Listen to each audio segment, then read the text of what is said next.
What is up guys, how's it going? In this video I'm going to be reviewing the Rogers Samsung Galaxy Note 8. Now first of all, let's go ahead and take a look at the hardware of the device. Now on the left hand side of the device is where the SIM card and micro SD card slot is. On the right hand side is the power button along with the volume buttons and a tiny microphone. On the top is a 3.5mm headphone jack. On the very bottom is where the speakers are along with the micro USB port, and it's also where the S Pen is located. On front, the Note 8 has a 1.3 megapixel front facing camera along with the notification light, and on back it has the 5 megapixel rear camera. Now the tablet has an 8-inch Super AMOLED screen. The pixel per inch density is 189. Now it's not the very best screen out there in the market right now. You can get a lot better tablets with greater screens, but overall the quality of the screen is very good. It produces colors really nicely and looks nice overall. The Note 8 has Samsung's Exynos chipset.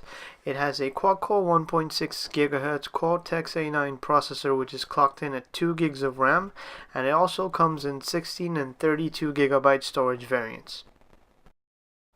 Now on the software side of things, it's actually running Android 4.1.2 on top of Samsung's TouchWiz UI. Now Samsung's TouchWiz UI has some new features which we'll be taking a look at. One of those features is Samsung's S-Voice.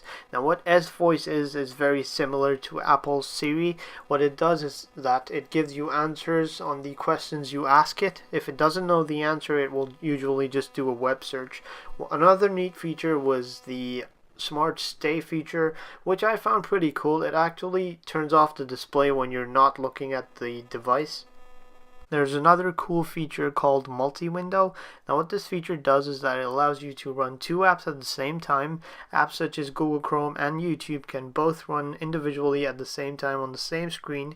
You can adjust the screen size according to whatever preference you might have, and there's still some selected apps. Not every app can run, but hopefully they'll add more apps in the future. Now I found the S Pen on this device to be really nice. Each time you pull it out, it shows you all the apps that are compatible or that you can be used with the S Pen.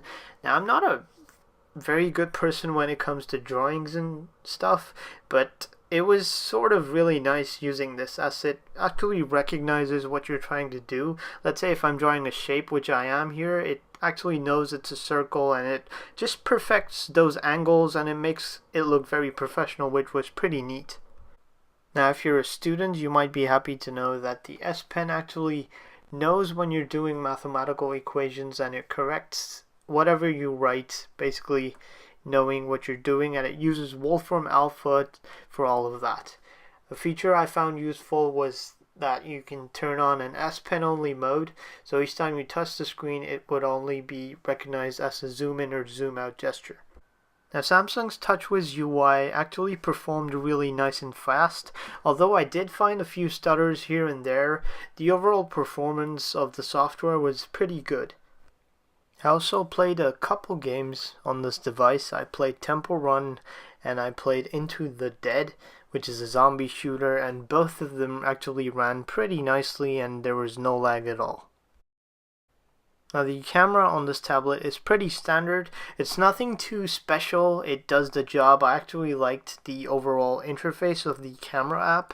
There are a bunch of settings you can tweak, such as the scenes. If you want, you can adjust the brightness. There's also 1080p and 720p video. It also has a front-facing camera, which is pretty decent for taking selfies. You're probably going to be using this mostly for Skyping and for Google Hangouts, and overall it does the job for that.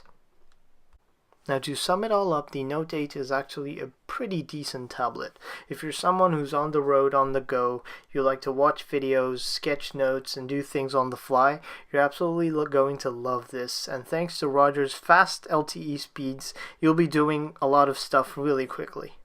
Anyways guys, that's pretty much it for the review. If you liked this video, please feel free to give it a thumbs up, and do subscribe to stay tuned to more of my stuff. If you have any questions, you can leave them in the comment section below, and also feel free to follow me on Google+, Twitter, and Instagram, and I'll see you guys in the next one.